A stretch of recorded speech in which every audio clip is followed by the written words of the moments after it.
അയ്യോ ഞാനൊരു തമാശ പറഞ്ഞതാടി, സീരിയസ് ആയിട്ട് എടുക്കല്ലേ. വന്നേ, വീട്ടിലെല്ലാവരും റെഡിയായി കാണും.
മതി ഏട്ടാ, വിട്ടേക്ക്. എന്തിനാ എന്നെ ഓവറാക്കുന്നേ? അവിടെ വസുവിനെ ഭാവന ഒരുക്കിക്കൊണ്ടിരിക്കുവാടാ. അതുകൊണ്ട് നിന്നെ ഒരു സുന്ദരനാക്കാന്ന് ഭാവനയെ ഞാനും കൂടെ ഒരു ബെറ്റ് വെച്ചിരിക്കുക. നിങ്ങൾ ബെറ്റ് വെച്ചതിന്റെ പേരിൽ എന്റെ ഭർത്താവിനെ തോൽപ്പിക്കണോ? പിന്നെ സൗന്ദര്യം എന്ന് പറഞ്ഞ സ്ത്രീകളാ. അങ്ങനെ അല്ല ഏട്ടാ, ലേഡീസിനെ നമുക്ക് തോൽപ്പിക്കാൻ പറ്റില്ല. എന്തുകൊണ്ട് പറ്റില്ല? ഇന്ന് വസുവിനെക്കാളും നീയായിരിക്കും സുന്ദരൻ. ഇല്ല ചേച്ചി, ഏട്ടൻ തന്നെ ജയിക്കണം. ഇന്നും ഏട്ടൻ തന്നെ ജയിച്ചോണ്ടേയിരിക്കണം. അതെ വസു, അവര് ജയിക്കണം. അവരുടെ ജയത്തിന് പിന്നിൽ നമ്മൾ ഉണ്ടായിരിക്കണം. നമ്മുടെ പിന്നിൽ അവർ താങ്ങായി ഉള്ളതുകൊണ്ടാണ് എല്ലാ കാര്യങ്ങളും നമുക്ക് സാധിച്ചെടുക്കാൻ കഴിയുന്നത്. സത്യാഭി, ഞാൻ ചിലപ്പോഴൊക്കെ മാറി മറിഞ്ഞാലും ഭാവന എല്ലാം ബാലൻസ്ഡ് ആയിട്ട് കൊണ്ടുപോകും. എല്ലാം ബാലൻസ് ആവണമെങ്കിൽ ഏട്ടനെ കൊണ്ടല്ലേ പറ്റൂ. വീട്ടില് പുറത്ത് എല്ലാ കാര്യങ്ങളും ഏട്ടൻ ഒറ്റയ്ക്ക് ബാലൻസ് ചെയ്യും. ആ ബാലൻസിന്റെ പിറകിൽ നമ്മുടെ പരിശ്രമം കൂടിയില്ലേ?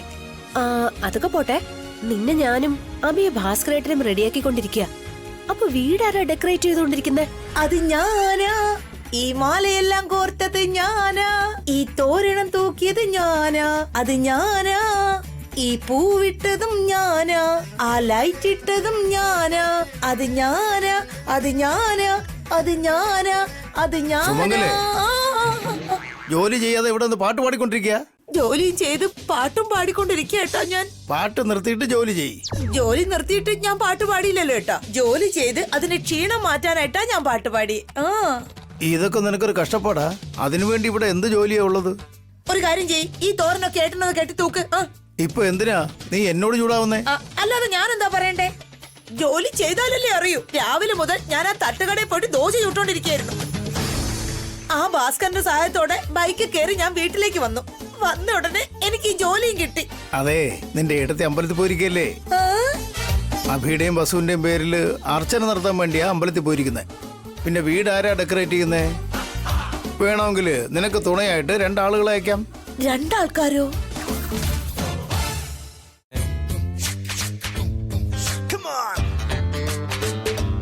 നടക്ക്.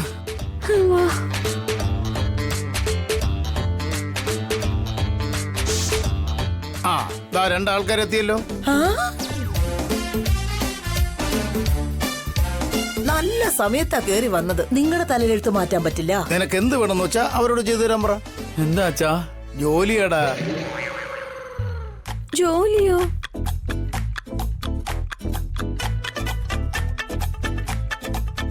വീണ്ടും ജോലിയോ? എന്താ വീണ്ടും ജോലിയെന്നോ? ഇപ്പോഴല്ലേ നിങ്ങൾ ഇങ്ങോട്ട് വന്നത്? ഭക്ഷണമൊക്കെ കൊടുത്തിട്ടാ വരുന്നത്. ഒരു ജോലി തീർത്തിട്ട് വന്നതല്ലേ ഉള്ളൂ. ആ ജോലി വേറെയല്ലേ, ഇത് വീട്ടു ജോലി. ചെയ്തോളൂ. അച്ഛാ,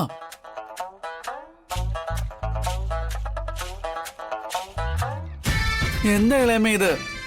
ഞങ്ങളോട് അച്ഛൻ പ്രതികാരം ചെയ്യാ. ഇപ്പൊ വീട്ടിൽ വന്ന നിങ്ങൾ ഇങ്ങനെ പറയുകയാണെങ്കിൽ നേരത്തെ വീട്ടിൽ വന്ന ഇത്രയും ജോലിയും തീർത്ത ഞാൻ എന്തു പറയേണ്ടി വരുവടാ?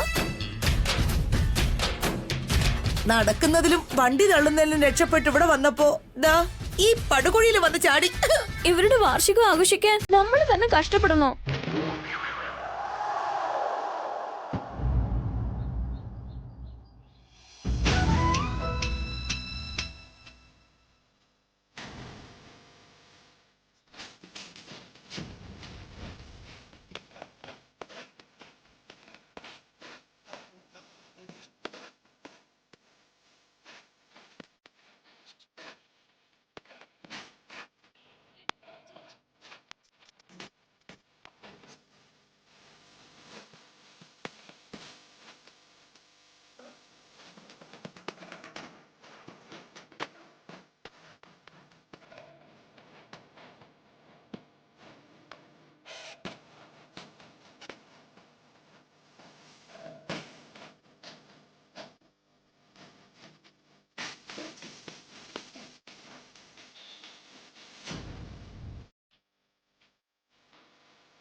വച്ചാലും മംഗളപ്പൂക്കും മാറി.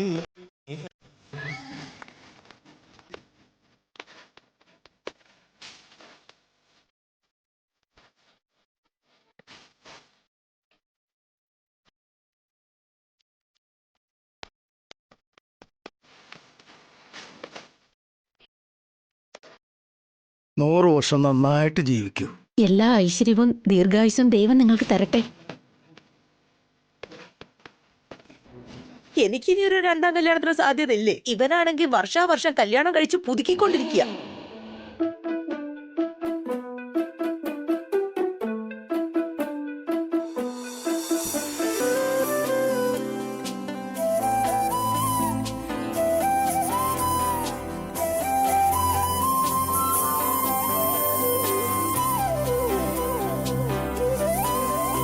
ഒരു കോടി മംഗളം വരമരുളി മകരന്ത ബിന്ദുവായി പ്രിയ നിമിഷം. ഒരു 100 പൊൻതിരി കണിവിളക്കായി ഒരു സൂര്യമാനസം കളമെഴുതി. ഒരു സ്നേഹസാഗരം തിരയിളകി മധുരോപഹാരമായി സ്വരമൊഴുകി. ഇത് പുണ്യമുണർന്ന സുവർണ ദിനം. ഒരു കോടി മംഗളം വരമരുളി മകരന്ത ബിന്ദുവായി പ്രിയ നിമിഷം.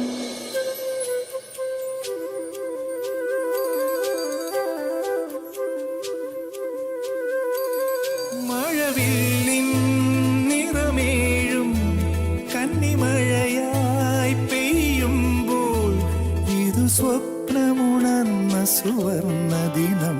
ഒരു കോടി മംഗളം വരമരുളി മകരന്ത ബിന്ദുവാ പ്രിയ നിമിഷം.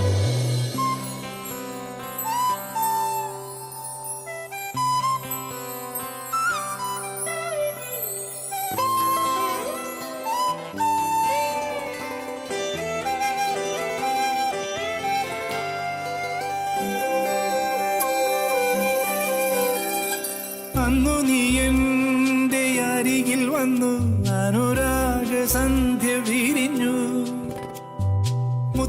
ഇവര് നമ്മുടെ വെഡിങ് ഡേ ശരിക്കും മറന്നെന്ന് തോന്നുന്നു. ഇവർക്ക് വേണ്ടി പുതിയ ഡ്രസ്സും ആഭരണങ്ങളും ബ്ലെസ്സിങ്സും കേക്ക് കട്ടിങ്ങും എല്ലാം ഉണ്ട്. നമുക്കാണെങ്കിലോ ഇഡ്ഡലി ഉണ്ടാക്കാനും പ്ലേറ്റ് കഴുകുന്ന ജോലിയും. 3 ദിവസം കഴിഞ്ഞാലേ ഗ്രാൻഡായിട്ട് നമുക്ക് നമ്മുടെ ഫംഗ്ഷൻ നടത്താം. ഇപ്പൊ നീ ക്ഷമയോടെ ഇരിക്കേ. അമ്മയാണ് ജഡ്ജ്. ഞാൻ വസുവിനെ റെഡിയാക്കി, ഏട്ടൻ അഭിയെ റെഡിയാക്കി. അമ്മ തന്നെ പറ, വസു ആണോ സുന്ദരി, അഭിയാണോ സുന്ദരൻ?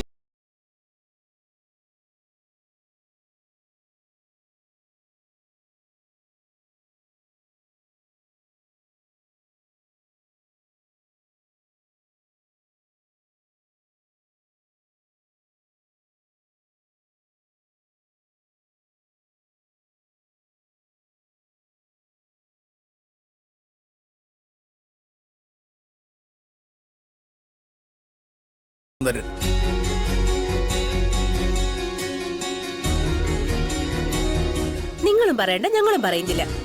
അഭി വസും തന്നെ പറയട്ടെ. അവര് രണ്ടുപേരിലും ആരാ ഭംഗിയുള്ളത്?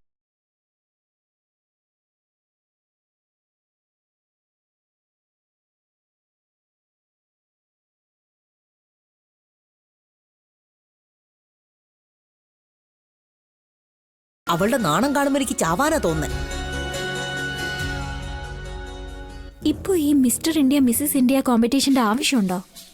ഒന്ന് വാ അടച്ചു നോക്കി കാർത്തിക. ഇപ്പൊ അസൂയ കാണിച്ചിട്ട് ഒരു കാര്യമില്ല.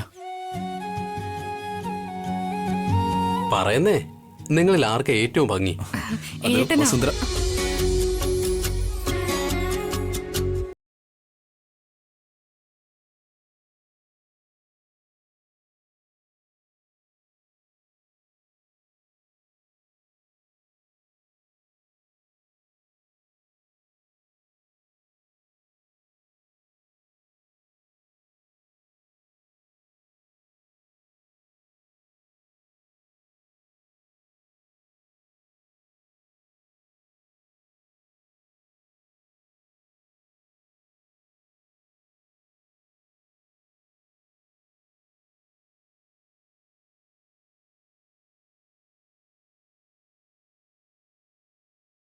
മണ്ടോദരിയെ പോലെ അവരോട് വിശ്വസ് പറയാം.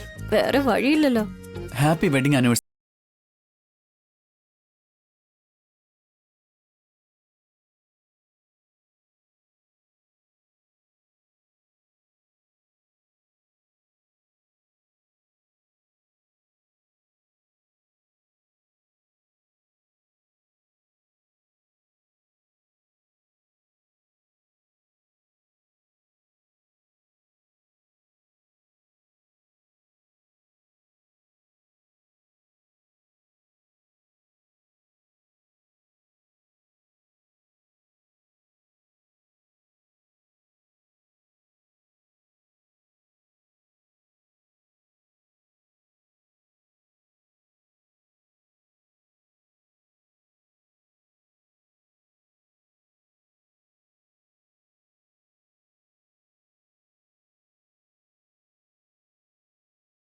കൊടുത്തത് അച്ഛാ.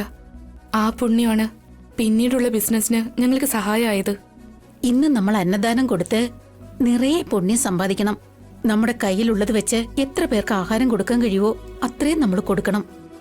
ഉടനെ അതിനുള്ള ഏർപ്പാടുകൾ ചെയ്യണം. മോളെ സുമംഗലേ, എന്താ ഏട്ടാ എന്താ ജോലിന്ന് കേൾക്കുമ്പോ എന്റെ കാര്യമാണല്ലോ ഓർമ്മ വരുന്നേ.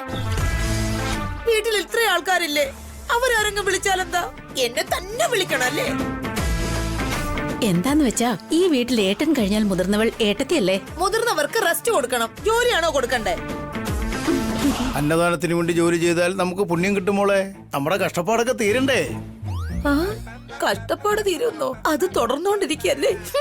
അഖിൽ, ഭാസ്കർ, ഭാവനെ, കാർത്തികെ, നിങ്ങൾ ഓരോരുത്തരും ഓരോ ജോലി ഏറ്റെടുക്കണം. ഇന്ന് അബിയെയും വസുവിനെയും ഒരു ജോലി ഏൽപ്പിക്കരുത്. ശരിയമ്മേ. ഞാൻ റെഡിയാമ്മേ.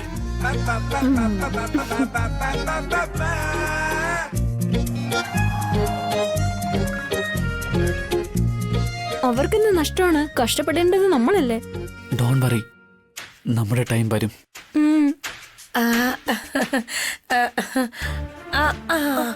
എവിടെ കൊണ്ടുപോവാ? എടാ ഫ്രിഡ്ജിൽ കൊണ്ട് വെക്കട്ടെടാ. ഫ്രിഡ്ജ് വെക്കാനാണോ വയറ്റിലോട്ട് അയക്കാനാണോ? ഫ്രിഡ്ജിൽ കൊണ്ട് വെക്കാൻ പോവാ, ഇല്ലെങ്കിൽ ചീത്തയായി പോവില്ലേ? ഞാൻ കൊണ്ട് വെച്ചിട്ട് വരാം.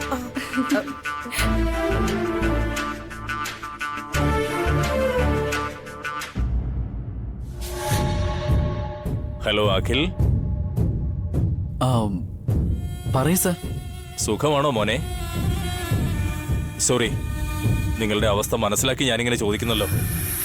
നീ ഭക്ഷണം ഉണ്ടാക്കുന്നു, കാർത്തിക പ്ലേറ്റ് കഴുകുന്നു. വളരെയധികം നിങ്ങൾ കഷ്ടപ്പെടുന്നുണ്ട്.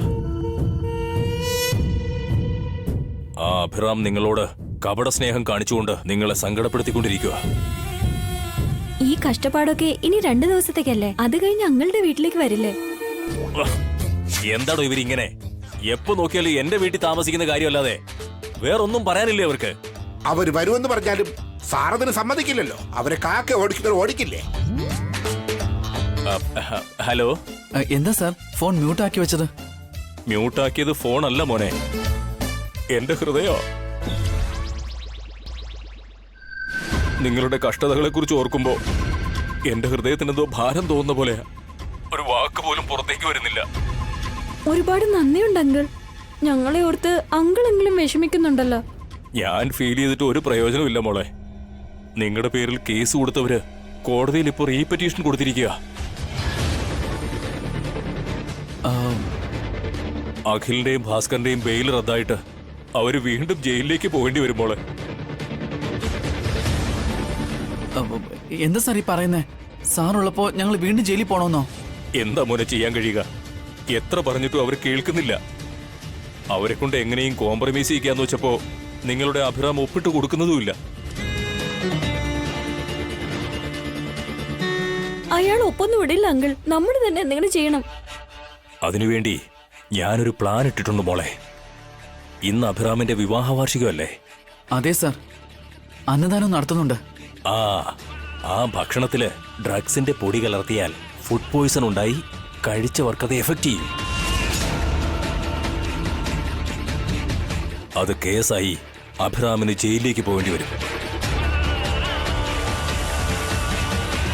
അപ്പൊ നമ്മൾ വസുവിനെ നിർബന്ധിച്ച് അഭിറാമിനെ കൊണ്ട് ഒപ്പിടിയിപ്പിച്ചെന്ന് വെച്ചോ, നിങ്ങൾ ജയിലിലും പോകണ്ട, നിങ്ങൾക്ക് സ്വത്തുക്കൾ തിരികെ കിട്ടുകയും ചെയ്യും. എങ്ങനെയുണ്ട് പ്ലാൻ?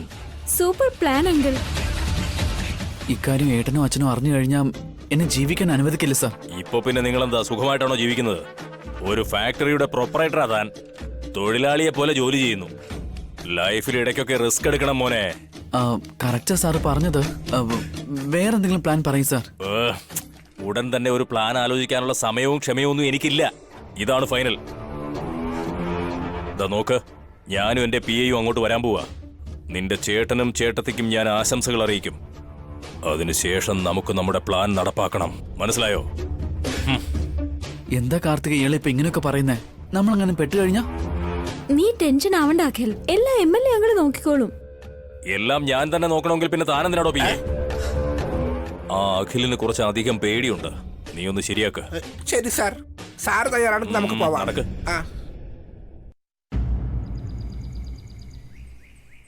തുമ്പിക്കല്യാണത്തിന് വന്നെത്തിയ തുമ്പികളിൽ തുമ്പക്കൊടിയഴകുള്ളിവളാറു. വെറുതെ ഇങ്ങനെ നിന്ന് പാടിയ മാത്രം പോരാ, ഭക്ഷണത്തിന് നല്ല രുചി ഉണ്ടാവണം. എല്ലാരും വയറ് നിറച്ച് കഴിക്കണം. അഭിരാം സാറിന്റെയും വസുമേഡത്തിന്റെയും പുണ്യം കൊണ്ട് ഞാനും നല്ല രുചിയുള്ള ഭക്ഷണം ഉണ്ടാക്കാൻ പഠിച്ചു. പാചകത്തിന് ശേഷം മാഡം തന്നെ ടേസ്റ്റ് ചെയ്തിട്ട് പറഞ്ഞോളൂ. ശരി, വേഗം പാചകം ചെയ്യ്. Okay madam. ഓക്കെ.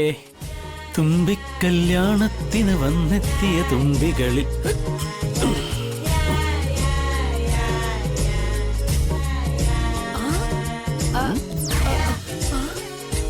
ദാരിദ്ര്യാണെങ്കിലും ദാനം ചെയ്യുന്നതിന് ഒരു കുറവുമില്ല. വേർപ്പൊഴുകി സമ്പാദിക്കുന്നതെല്ലാം അന്നദാനം എന്ന് പറഞ്ഞ് നാട്ടുകാർക്ക് സപ്ലൈ ചെയ്യുക.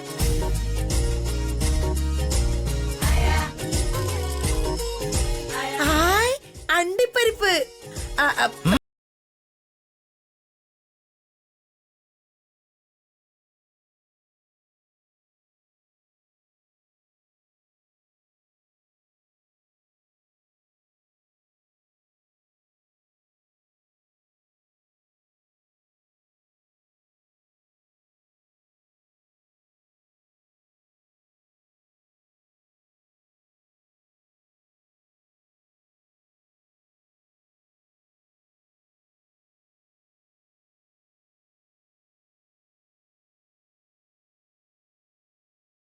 നീ എന്താടാ ചെയ്തേ? ഞാൻ പാചകം ചെയ്യുന്ന കണ്ടില്ലേ? എന്റെ കയ്യിൽ എന്തിനാ പിടിച്ചേ? മാഡം അണ്ടിപ്പരിപ്പ് എടുക്കാൻ പോയതുകൊണ്ട്. അതുകൊണ്ട് നീ എന്റെ കൈ കയറി പിടിക്കോ? പിന്നെ അത്ര അണ്ടിപ്പരിപ്പും നിങ്ങൾ ഒറ്റക്ക് തീർത്താൽ എങ്ങനെയാ? എടാ മഹാഭാവി, എന്നെ കണ്ടിട്ട് തീറ്റി പണ്ടാരാണെന്ന് വിചാരിച്ചോ നീ? ഞാൻ അങ്ങനെയൊന്നും വിചാരിച്ചിട്ടില്ല. മാഡം കുറച്ച് കറിവേപ്പില എടുത്തിട്ട് വാ. നിനക്ക് എന്നെ കണ്ടിട്ട് എന്താ തോന്നുന്നേ? ഞാൻ ജോലിക്കാരിയാണെന്ന് വിചാരിച്ചോ? എന്താ മാഡം ഇത്? എന്ത് പറഞ്ഞാലും തർക്കുത്തരം മാത്രമല്ലേ.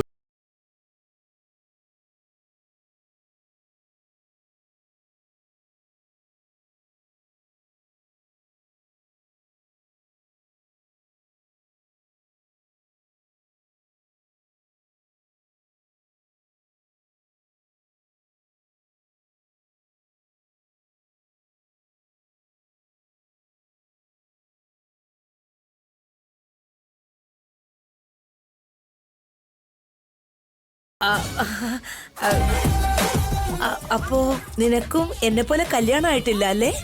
എന്താ മാഡം ഇതുവരെ കല്യാണം കഴിച്ചിട്ടില്ലേ? അത് ഒരു പ്രാവശ്യം കഴിഞ്ഞതാ, രണ്ടാമത് കഴിക്കണം.